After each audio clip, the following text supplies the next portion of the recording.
일단 그러면 이제 다음 질문이 뭐냐면 이제 공시지가가 지금 현실화된다, 뭐 인상이 됐다 해가지고 지금 막 네네. 이번에 공시지가 세금 재산세들 받은 부동산세 받고 나서 막 깜짝들 놀랬잖아요. 네. 뭐 그래가지고 뭐 항의도 많이 하고 뭐 뭐 약간 저항감들도 있는 것 같은데 저항감이야 당연하게. 예, 뭐 돈 더 내게 됐으니까. 그럼요. 예. 이 부동산 시세 그러면 더 떨어질까요? 아니면 올라갈까요? 그걸 만회하기 위해서. 이걸 두 가지로 나눠서 얘기를 해야 돼요. 예. 첫 번째는 단기적인 차원에서는 떨어지겠죠. 아, 단기적으로. 예. 그리고 장기적인 차원에서는 결국은 가격이 회복되는 거거든요. 그래서 첫 번째가 우리가 그런 거 있죠. 익숙해지면 예, 그게 또 문제가 안 돼 버립니다. 우리 부동산 그렇죠. 가격들이 다 그랬거든요. 우리가 공시지가가 몇 번 이렇게 이 상승을 했었잖아요. 네네. 예, 올렸었는데 그래갖고 현실화한다고 계속해서 맞춰갔었는데 그랬을 때마다 한 번씩 그런 휘청하는 기간이 있었어요. 그런데 다시 원위치. 예, 그래서 무조건적으로 옥죄인다고 해갖고 부동산 가격이 그렇게 되는 게 아니고요. 이게 우리가 흔히 말하면 수요 공급에 의해서 여기 공급이 늘어나게 되면은 예, 가격을 잡을 수 있다라는 생각을 하지만 실질적으로 부동산은요 공급을 해도 부족한 현상을 느낄 거예요 사람들은. 그래서 서울시 같은 경우는 아직 뭐 90%도 지금 아직 공급이 안 돼 있으니까요. 그리고 그 공급된 양 중에서 대부분 소유주를 할 수 있는 사람들이 소유를 하고 있는 거고 그 외의 사람들 소유를 못 하고 있거든요. 하긴 뭐 한 사람이 여러 채씩 가지고 있는 데도 예, 많으니까. 뭐 그런 상태이기 때문에 결국은 예, 가격은 다시 회복하게 될 수밖에 없습니다. 그러니까 이제 결국 그 얘기가 맞는 거네요. 그러니까 부동산 필패. 아, 그건 맞는 말이죠. 어쩔 수 부동산은 사두면 어쨌든 오른다.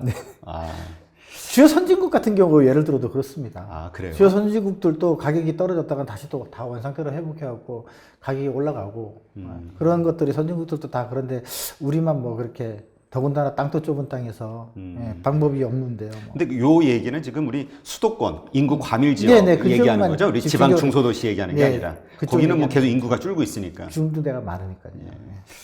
알겠습니다.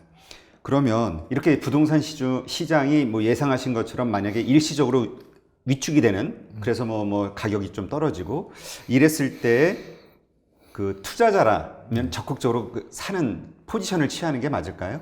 예, 투자자라면 예, 지금 관망해야 된다고 봐야 되죠. 지금 시기는. 사는 것도 아니고. 예, 지금은 관망하겠죠. 왜요? 어차피 다시 오를 거 아니에요. 근데 이제 어느 시점에서 살려고 하는 시점이 있잖아요. 그러니까 어디까지 떨어질지를 모르니까. 예, 정확하게 모르니까 앞으로 당분간은 전체적으로 추세가 더 떨어질 거라고 예상을 하잖아요. 그러면 오늘보다 내일 더 떨어질 것이고 내일보다 모레가 더 떨어질 거라고 예상을 하기 때문에 대부분 어느 정도 수준까지는 관망을 하겠죠. 그러면 그걸 요 때가 매수 적기다라는 시점을 어떻게 분간할 수 있죠? 뭐 어떤 것들 보고? 대부분 이제 경기 흐름입니다. 또는 정권이 바뀌어서 정책을 바꿀 때라든가 이런 것들 그리고 경기가 너무 안 좋으니까 부동산을 풀어야 된다는 얘기 있으면 벌써 그 사람들은 전부 다 매입을 시작하죠. 어쨌든 부동산은요 우리가 경제의 주체 중에 경제의 환경 중에서 가장 그 비용을 큰 범위를 차지하고 있거든요. 네. 거기에 따라서 또 우리가 금융 비용도 제일 크게 차지하고 있고 그러니까 경제에서 굉장히 차지하는 비중이 굉장히 큽니다. 그래서 어느 정도 또 시간이 지나면 이 부분에 대해서도 다시 정책이 움직일 거라는 거죠. 예. 그리고 이미 그런 투자를 많이 해보신 분들은 학습 효과가 있죠. 그러니까 이게 약간 어떻게 주식하고 좀 비슷한 면이 있는 것 같네요. 주식 같은 거 보면은 왜 떨어질 때 사는 게 아니라 떨어져서 반등할 때 사라고 그렇죠. 하잖아요. 네네. 그래서 약간 뭐 무릎에서 네, 뭐 조금 발목에서 더 늦더라도. 사든 예. 아주 싼 가격에 살 생각 말고 예. 약간 올라가는 걸 확인하고 그렇습니다. 예. 그게 안전한 투자를 할 수 있는 방법이죠. 부동산도 같은 논리네요. 우리 그 부동산 쪽은요, 금융의 그 기법이 들어와서 많이 해요. 네. 그 첫 번째가 뭐냐면 우리가 주식 같은 경우는 배당을 받잖아요. 예, 그렇죠. 그리고 우리는 그 부동산은 1년을 월세를 받는다는 개념이 있고요. 월세. 그리고 그러면 1년 것이 될 것이고요. 주식의 1년 수익의 배당을 받을 수 있고 그리고 매각 차익이 있고 주식도 부동산도 매각 차익이 있잖아요. 그렇죠. 그 요새는 부동산 쪽에서도 그런 금융 기법들을 활용을 해가지고 분석을 많이 하거든요. 그래서 주식하고 아마 비슷하다고 보는 이유가 분석 방법이 비슷합니다. 그렇군요. 그러면 투자자 입장에서 그렇다면 그 이미 부동산을 보유하고 있는 보유자 입장에서는 또 포지션이 좀 어떻게 해야 될까요? 그냥 역시 관망을 해야 될까요? 아니면 네, 그렇죠. 아까 처음 시작할 때도 그런 말씀 드렸는데 살고 있는 집이면 굳이 움직이실 필요는 없어요. 내가 정말 이 집에서 이제 팔아서 좀 새 집으로 가고 싶다 하지 그런 적이 아니면 굳이 지금 움직이실 필요 없습니다. 뭐 차익 실현할 필요가 없으니까. 예, 어차피 저기 공시 가격도요. 상승하게 되면 나중에 부동산 가격은 다시 그 가격에 맞춰서 또 올라가 버리거든요. 네, 그렇군요. 그러면 이러한 시점에서 또 이게 연령별로 좀 이렇게 나눠보면은 30대의 투자법과 40대, 50대, 60대 각각 나이 연령대에 맞는 어떤 투자법이 좀 틀릴 수 있지 않습니까? 아, 그럴 수 있죠. 네, 좀 어떤 식의 투자를 하는 게 좋을까요? 일단 만약에 우리 이런 유튜브들이 대부분 이제 이제 3, 40대 그렇죠. 젊은 층들도 많이 본다고 하더라고요. 젊은 층이 많이 보죠. 그죠. 네. 네. 그래서 젊은 층의 투자 방법은 가급적이면 소액에 대한 부분을 모으는 것들을 좀 이렇게 기반으로 하셔가지고 소액을 조금씩 모아서 큰 돈이 아니라도 투자할 수 있는 것들이 있어요. 부동산 쪽에서도 몇 천만 원을 가지고도 할 수도 있고. 그래요? 예. 그래서 그런 부분들이 있으면은 한 30대 정도 된다 그러면 좀 장기적인 전략을 좀 세울 필요도 있어요. 수시로 넣었다 뺐다 하는 전략이 아닌 장기적인 케이스에서 이제 우리가 좀 이렇게 미래를 보고 투자할 수 있을 만한 건 사고 그냥 보유한다. 그렇죠. 그것도 하나의 좋은 전략 방법이거든요. 왜냐하면 이 친구들이 30대가 10년 후면 40대거든요. 그렇죠. 그러면 부동산 가격은 10년 후에 또 올라가 있을 거라는 거죠. 예, 그래서 작은 소규모 금액을 가지고 투자할 수 있는 공간들이 아직 서울 외곽에는 많이 있거든요. 그게 종류가 어떤 거를 얘기하시는 거예요? 일반 주택이 있을 수 있고요. 주택이나. 예. 상가 부분에서는 아무래도 좀 어려울 수 있고요. 근데 제가 봐서는 이제 소형 주택 쪽이라든가 이런 거를 이제 레버리지를 좀 이용하셔가지고 해놓으시면은 반드시 오를 겁니다. 10년 후면 오를 겁니다. 그것도 좀 재미를 보는 정도로 오를 거예요. 아, 그래요? 예, 예. 그러다가 어쨌든 우리나라뿐만 아니라 전 세계가 도시의 그 경쟁력을 가져가고 있거든요. 과거에는 메드 인 코리아라고 그랬다면 지금은 메드 인 서울이고요. 네. 메드 인 부산. 네. 그러니까 지역이 도시화가 돼가는 거거든요. 네. 그래서 작은 소규모 도시들이, 작은 동네들이 이제 큰 도시로 모여드는 그런 현상이거든요. 그래서 우리가 만약에 뭐 서울에서 왜 서울이 좋냐. 직장이라든가 모든 것은 여기에 있고요. 그리고 기업은 여기에서 많은 사람들을 채용을 할 수가 있어요. 그러니까 그 대기업이 직원을 안 뽑고 어떻게 뭐 이런 얘기가 나오는 어떤 그런 얘기가 있어도 무슨 뜻이냐면 그만큼 도시 안에는 사람이 많다라는 거죠. 그래서 어쨌든 간에 도시로 몰리는 것은 어쩔 수가 없습니다. 앞으로도 그런 현상이 계속 일어날 것이고요. 그랬을 때 서울 같은 경우는 뭐 일반 우리가 젊은 층들이 소액을 가지고 투자할 수 있는 공간은 없잖아요. 솔직히. 그렇죠.